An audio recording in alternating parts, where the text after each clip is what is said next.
बिस्मिल्लाहिर्रहमानिर्रहीम। Dear student, अस्सलाम वालेकुम वरहमतुल्लाहि वबरकातुहू।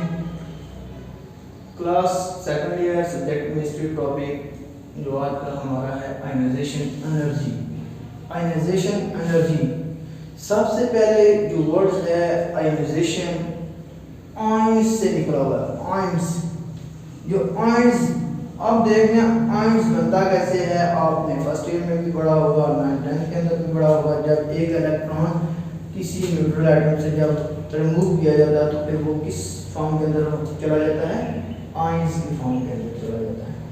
वही बात है जैसे आप देख सकते हैं आयनाइजेशन एनर्जी की डेफिनेशन। सबसे पहले मैं यहाँ पे सोडियम का ये न्यूक्लियस है सोडियम का, आप ये फर्स्ट शेल में 2 इलेक्ट्रॉन, 8 इलेक्ट्रॉन,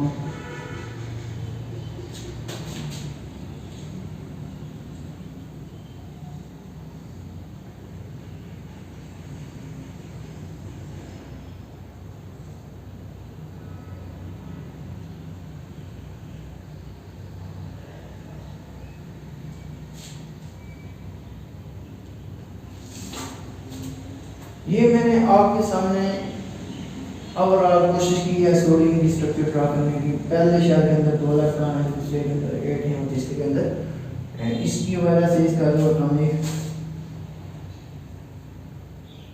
सोडियम अब देखते हैं नंबर ऑफ प्रोटॉन और इलेक्ट्रॉन क्या होते हैं, सेम होते हैं न्यूक्लियस के अंदर। इलेक्ट्रॉन कितने हैं, 2 और 8 10 और 1 क्या है आउटरमोस्ट शेल के अंदर। अब देख रहे हैं आयंस कैसे, जो एनर्जी हमें इस एटम को इलेक्ट्रॉन को रिमूव करने के लिए जितनी मिनिमम एनर्जी रिक्वायर्ड होगी, इस इलेक्ट्रॉन को यहाँ से आउटरमोस्ट शेल से एक जो हमने अलग किया हुआ आइसोलेटेड का, आपकी यहाँ पर टर्म इस्तेमाल होगी डेफिनेशन के अंदर आइसोलेटेड, जो हमने अलग किया हुआ है एटम, उसमें से जो आउटरमोस्ट शेल होगा उससे क्या होगा, एक इलेक्ट्रॉन निकालने के लिए जो एनर्जी हमें दरकार है उसको हम क्या कहते हैं, आयनाइजेशन एनर्जी। फॉर आप चेक कर लें इसकी डेफिनेशन क्या हमने जैसे मैंने समझाने की कोशिश की है पहले आपको, यहाँ पर आयंस कैसे क्रिएट होगा। अब यहाँ पर इसका यह है नेक्स्ट, जब हम इसका जो लिखेंगे यहाँ पर एक इलेक्ट्रॉन क्या होगा, रिमूव हो जाएगा। तो किस फॉर्म के अंदर चला गया है सोडियम, आयंस के अंदर चला गया। एक इलेक्ट्रॉन यहां से साफ क्या हुआ, रिमूव हो गया। अब देखते हैं इस फॉर्म के अंदर ये जो एनर्जी थी हमें यहां से ये जो इलेक्ट्रॉन आउट हुआ है उस एनर्जी को क्या कहते हैं, ionisation energy. The minimum energy which is required to remove an electron from outermost shell of an isolated gaseous atom in its ground state is called ionization energy। क्या है, जैसे मैंने आपको यहाँ पर सोडियम की एग्जांपल देकर एक्सप्लेन करने की कोशिश की है कि जो आउटरमोस्ट शेल होगा उसमें से एक इलेक्ट्रॉन रिमूव करने के लिए जो हमें एनर्जी दरकार होगी उसको हम क्या कहते हैं, आयनाइजेशन एनर्जी। अब यहाँ पर आयनाइजेशन एनर्जी की सबसे पहले मैंने सोडियम की यहाँ पर आपको एग्जांपल दिया है। इसी तरह ये क्या है, आयंस, इसमें से भी हम फर्दर अगर हम इस पर एनर्जी देंगे तो यहाँ से भी इलेक्ट्रॉन रिमूव कर सकते हैं, लेकिन वो क्या हो जाएगा कि एनर्जी हमें दुगनी या उससे भी ज्यादा देनी पड़ेगी। फॉर एग्जांपल यहाँ पर हम मैग्नीशियम की लेते हैं। अब मैग्नीशियम में से जब एक इलेक्ट्रॉन रिमूव होगा तो उस पर 1 जो प्लस चार्ज आएगा क्या आएगा, 1 आएगा, एक पॉजिटिव आएगा उस पर चार्ज, एक इलेक्ट्रॉन रिमूव हुआ है। अब सोडियम की यहाँ पर जो आपकी बुक के अंदर आयनाइजेशन एनर्जी बताई गई है 1496 किलो जूल पर मोल, ये क्या है, किलो जूल पर मोल। सोडियम की 1496 ये क्या है, किलो जूल पर मोल यूनिट है एनर्जी की। ये एक सोडियम जो एटम है उसकी आयनाइजेशन एनर्जी है। इतनी एनर्जी हमें देंगे तब इसका शेल से इलेक्ट्रॉन क्या होगा, रिमूव होगा। इसी तरह अब मैग्नीशियम की बताई गई है कि इसकी जो आयनाइजेशन एनर्जी है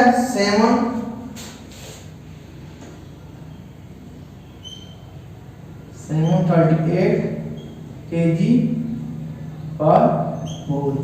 अब देखते हैं ये इसकी आयनाइजेशन एनर्जी है। जैसे मैंने कहा था कि यहाँ से भी हम सेकंड लास्ट इलेक्ट्रॉन क्या होगा शेल, उसमें से भी हम रिमूव कर सकते हैं इलेक्ट्रॉन, लेकिन उसके लिए क्या कहा था कि एनर्जी हमें क्या देनी पड़ेगी, दुगनी देनी पड़ेगी, ज्यादा देनी पड़ेगी। अब यहाँ पर इसकी फर्स्ट आयनाइजेशन एनर्जी है मैग्नीशियम, जब हम इसकी सेकंड आयनाइजेशन एनर्जी हम देख लें कि जो सेकंड इलेक्ट्रॉन हम निकालने के लिए जो एनर्जी हमें दरकार होगी या जरूरत उसकी जरूरत जितनी हमें रिक्वायर्ड होगी उसको हम सेकंड आयनाइजेशन एनर्जी कहते हैं।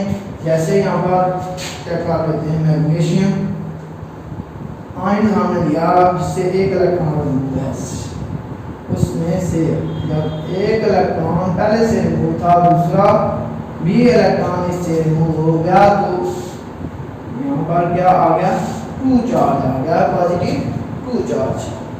मैग्नीशियम पर क्या हुआ, आपको यहाँ पर सामने 2 साइन किसके नजर आ रहे हैं, पॉजिटिव। अब देखिए इसकी एनर्जी कितनी है, सेकंड की। आपको पता होना चाहिए एक इलेक्ट्रॉन निकालने के लिए हमें कितनी जरूरत थी, 738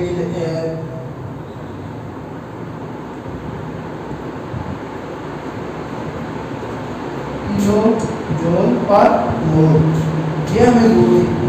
दूसरी आयनाइजेशन एनर्जी चेक कर रहे हैं कितनी होगी है, ऑलमोस्ट दुगनी होगी है, 1451 किलो जूल पर मोल। अब देखिए सेकंड आयनाइजेशन एनर्जी मैग्नीशियम की कितनी है, तकरीबन डबल होगी है। अब इसकी जो चेक करते हैं कि जो एलिमेंट्स पैरियोडिक टेबल के अंदर हमें चैप्टर पैरियोडिसिटी के हवाले से है, एलिमेंट्स जो पैरियोडिक टेबल के अंदर हैं एक ग्रुप के अंदर या ग्रुप के अंदर क्या होता है चेंजिंग या पीरियड के अंदर क्या इस आयनाइजेशन एनर्जी पर इफेक्ट होता है। अब हम उसके रिलेटेड पढ़ते हैं वेरिएशन इन ग्रुप।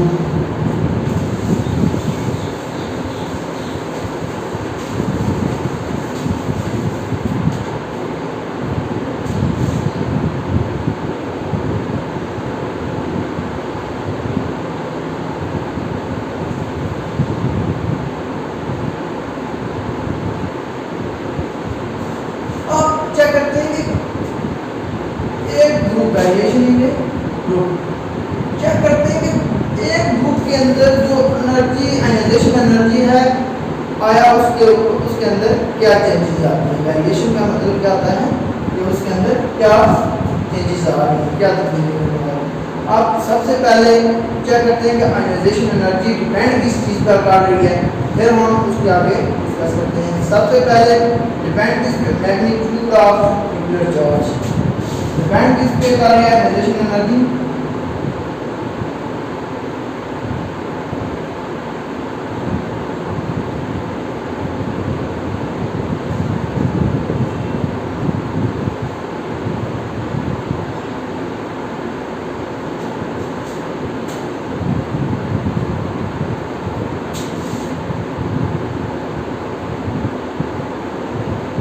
सबसे पहले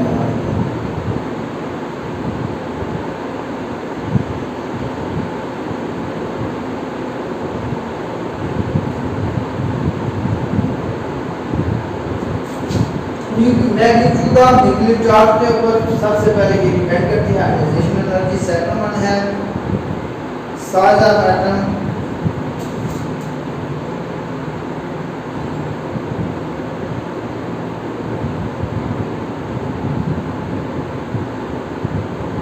तीसरी बात है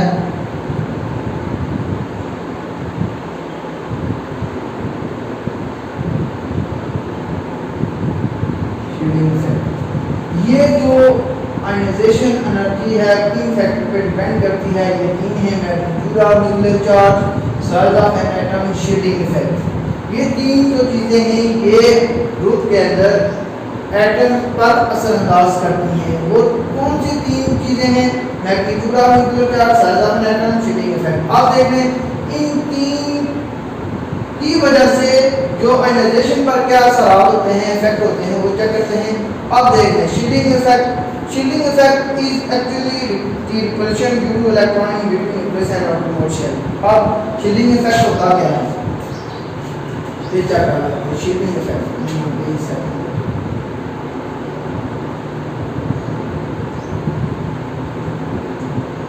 शील्डिंग इफेक्ट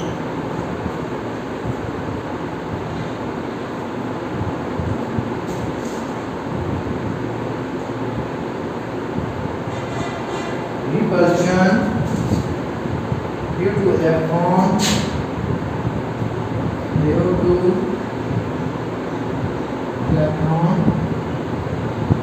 between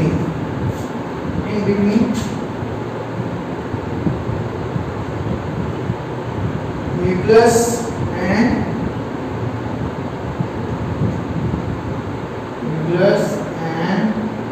outermost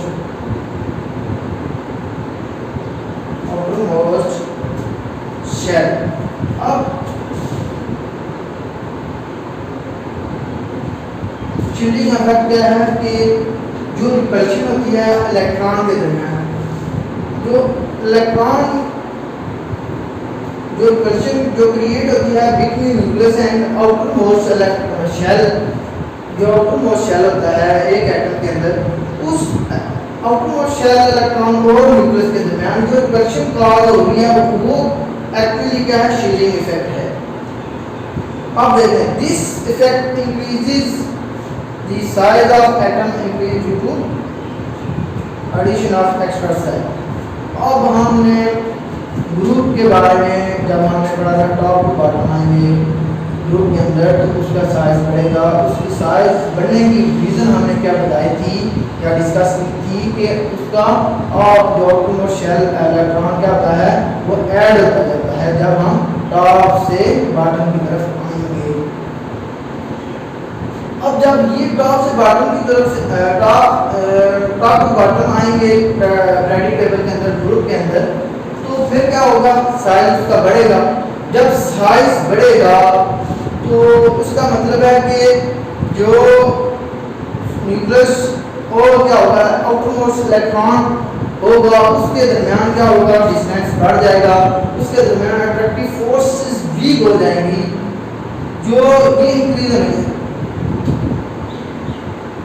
जब क्या होगा, डिक्रीज होगा, साइज बढ़ने की वजह से इलेक्ट्रॉन न्यूक्लियस से जितना दूर जाएगा फोर्सेस अट्रैक्टिव फोर्सेस क्या होंगी, डिक्रीज हो जाएंगी। या हम क्या कहते हैं शील्डिंग इफेक्ट बनने से क्या होता है, शील्डिंग इफेक्ट जब बढ़ेगा तो उसकी रीज़न क्या है कि शील्डिंग इफेक्ट बढ़ेगा तो उसके दरमियान जो फोर्स होगी आउटरमोस्ट शेल इलेक्ट्रॉन के अंदर जो आउटरमोस्ट शेल होगा उसके अंदर जो इलेक्ट्रॉन होगा और बिटवीन न्यूक्लियस की फोर्स कम होगी। उस कम होने की वजह से इलेक्ट्रॉन रिमूव करना हमारे लिए क्या हो जाएगा, इजी हो जाएगा। इलेक्ट्रॉन रिमूव करना जब इजी हो जाएगा तो उसका मतलब है कि एनर्जी हमें कम देनी पड़ेगी। इसका मतलब क्या हुआ कि एनर्जी आयनाइजेशन एनर्जी क्या हुई है, टॉप टू बॉटम एनर्जी जो आयनाइजेशन एनर्जी है ये क्या हुई है, डिक्रीज हुई है। हम क्या लिख सकते हैं, top to bottom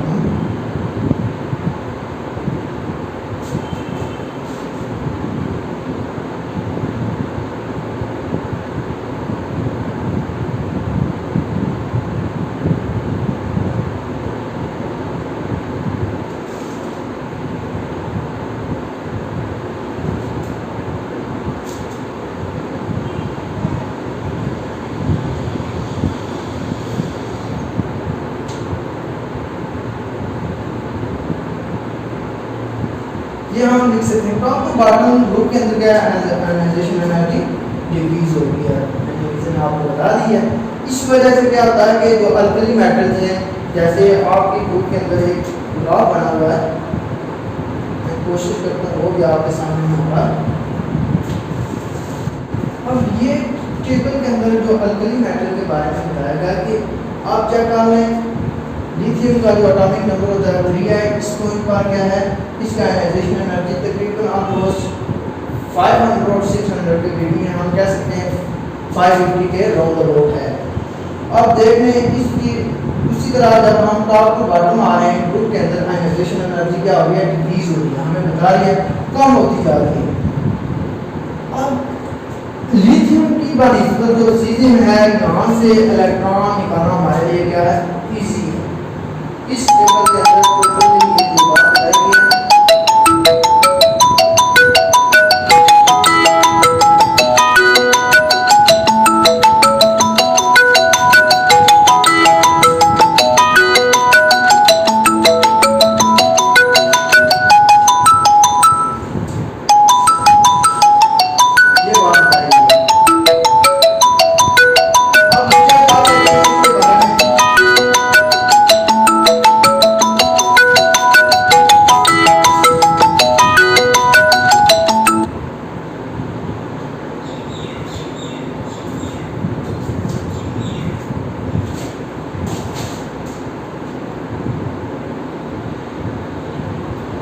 ionization energy क्या हो गया, यहाँ से डिक्रीज होना स्टार्ट हो गया टॉप टू बॉटम आएंगे जब हम ग्रुप के अंदर लिथियम का एटॉमिक नंबर 3 है, तो 11 19 का 55 का। आप देखें लिथियम की बनिस्बत जो सीरियम से इलेक्ट्रॉन रिमूव करना हमारे लिए क्या है, आसान है।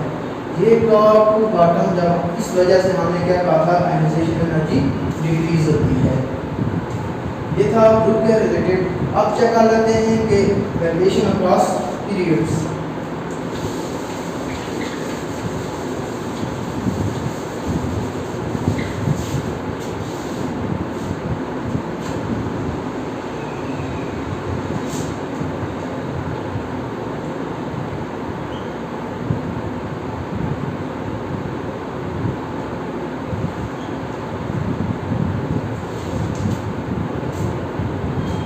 अब चेक कर लें, आप अपने बुक पर भी स्टूडेंट चेक करते हैं, चेक करना कि वेरिएशन अक्रॉस पीरियड्स। हमने जो पहले बात की थी कि आयनाइजेशन एनर्जी किन पर डिपेंड करती है, सबसे पहले बात मैंने बताई थी कि मैग्नीट्यूड ऑफ न्यूक्लियर चार्ज, जो मैग्नीट्यूड ऑफ न्यूक्लियर चार्ज पर डिपेंड करती है, सबसे पहली बात। सेकंड बात हम जो यहाँ पर मैंने बताई थी size of atom. Third one जो मैंने बात बताई थी वो क्या थी, शील्डिंग इफेक्ट। अब सबसे पहले जो यहाँ पर वेरिएशन अक्रॉस पीरियड्स, हमें पता है कि जब हम लेफ्ट टू राइट पीरियड के अंदर जाएंगे तो फिर क्या होगा, न्यूक्लियर चार्ज हमारा क्या होगा, पीरियड के अंदर बढ़ेगा लेफ्ट टू राइट। जब न्यूक्लियर चार्ज बढ़ेगा, जो आउटर मोस्ट शेल इलेक्ट्रॉन होगा हमारे पास एक एटम का, और उसके दरमियान जो न्यूक्लियस चार्ज बढ़ेगा, उनके दरमियान फोर्स क्या हो जाएगी, जो अट्रैक्टिव फोर्सेस क्या होंगी, स्ट्रॉन्ग हो जाएंगी। जब उस रिजल्ट के अंदर क्या होगा, जब अट्रैक्टिव फोर्सेस क्या होंगी, बढ़ेंगी, स्ट्रॉन्ग हो जाएंगी, देन फिर क्या होगा कि आउटरमोस्ट शेल सैंड वॉल, जब अट्रैक्टिव फोर्सेस बढ़ेंगी तो इसका मतलब क्या है कि इलेक्ट्रॉन रिमूव करना हमारे लिए क्या हो जाएगा, डिफिकल्ट हो जाएगा, मुश्किल हो जाएगा। तो जब अट्रैक्टिव फोर्सेस बढ़ेंगी तो इसका मतलब हमें क्या है कि हमें एनर्जी ज़्यादा देनी पड़ेगी उस आइटम को। जब हम लेफ्ट से राइट की तरफ पीरियड के अंदर जाएंगे, तो न्यूक्लियर चार्ज बढ़ने की वजह से जो एटम और आउटरमोस्ट या शेल के अंदर जो इलेक्ट्रॉन होंगे, उनके दरमियान जो अट्रैक्टिव फोर्सेस हैं वो क्या हो जाएंगी, स्ट्रॉन्ग होंगी, बढ़ेंगी, इंक्रीज होंगी। तो उसके रिजल्ट के अंदर हमें क्या करना पड़ेगा, आयनाइजेशन एनर्जी डेफिनेटली हमें इंक्रीज करनी पड़ेगी। अब देखें सबसे ज़्यादा जो हाईएस्ट आयनाइजेशन एनर्जी हमें किन के लिए आयनाइजेशन एनर्जी सबसे ज़्यादा किसकी है, इनर्ट गैसेस या नोबल गैसेस हम कहते हैं, उनकी है, क्योंकि उनका आउटर मोस्ट ऑर्बिट क्या होता है, कंप्लीट होता है। और आपकी बुक के अंदर स्टूडेंट्स यहाँ पर जो टेबल बताया गया है एटॉमिक नंबर और आयनाइजेशन एनर्जी के हवाले से पीरियड के अंदर आप चेक कर लें। यहाँ पर हाइड्रोजन की आयनाइजेशन एनर्जी तकरीबन 1000 और 1500 के करीब है। आप देख लें उसकी विद रिस्पेक्ट टू हाइड्रोजन जब हम पीरियड के अंदर जाएंगे उसके सामने क्या है, लास्ट पर हीलियम है जो नोबल गैस है, उसकी तकरीबन सबसे यहाँ पर जो आपकी बुक पर यहाँ पर जो ionisation energy of element of short periods के हवाले से जो बताया फिग 1.4 है, इसके अंदर आपने चेक करना है कि हीलियम का जो आयनाइजेशन एनर्जी है वो कितनी है 2500। लेकिन जब हम हाइड्रोजन की चेक करें वो कितनी है तकरीबन 1000 और 1500 के दरमियान है। इसी तरह जब लिथियम चेक करें उसकी एनर्जी बिल्कुल कम है 500 के करीब। जबकि नियॉन चेक कर लें लास्ट पर हमारी जो इनर्ट गैसेज है नियॉन उसकी एनर्जी भी तकरीबन 2000। ये आपने टेबल चेक कर लेना है। इसमें क्या है कि जब हम लेफ्ट से राइट की तरफ जाएंगे न्यूक्लियर चार्ज बढ़ेगा, न्यूक्लियर चार्ज बनने की वजह से हमें एनर्जी एक एटम को आयनाइज करने के लिए हमें एनर्जी ज़्यादा देनी पड़ेगी। इसका मतलब क्या हुआ कि पीरियड के अंदर लेफ्ट टू राइट नंबर लिखते हैं। हमने क्या पढ़ा है डिस्कस की है left to right nuclear charge increase होने की वजह से अट्रैक्टिव फोर्स में इलेक्ट्रॉन एंड न्यूक्लियस क्या हो जाएंगी वो इंक्रीज हो जाएंगी, या हम कह सकते हैं उनके दरमियान जो अट्रैक्टिव फोर्स हैं वो क्या हो जाएंगी स्ट्रांग हो जाएंगी। उसके नतीजे में हमें क्या करना इलेक्ट्रॉन रिमूव करना उस एटम का हमारे लिए डिफिकल्ट हो जाएगा। सो इसके लिए हमें क्या ग्रेटर एनर्जी की रिक्वायर्ड होगी फॉर रिमूव ए इलेक्ट्रॉन। तो इस हम जो हमें एनर्जी ग्रेटर देने की जरूरत पड़ी है इसका मतलब क्या हुआ कि हम कह सकते हैं कि आयनाइजेशन एनर्जी क्या हुई है इंक्रीज हुई है from left to right in across periods. ये था आज का हमारा लेक्चर। कल हम डिस्कस करेंगे electron affinity metallic and non metallic reactor जो हमने नेक्स्ट लेक्चर के अंदर। आज का हमने जो टॉपिक हमने डिस्कस किया आयनाइजेशन एनर्जी, आयनाइजेशन एनर्जी क्या होती क्या है उसकी एक्सप्लेनेशन की है, फिर हमने उसका वेरिएशन एक ग्रुप हमने चेक किया, देन लास्ट में हमने वेरिएशन अक्रॉस पीरियड चेक किया।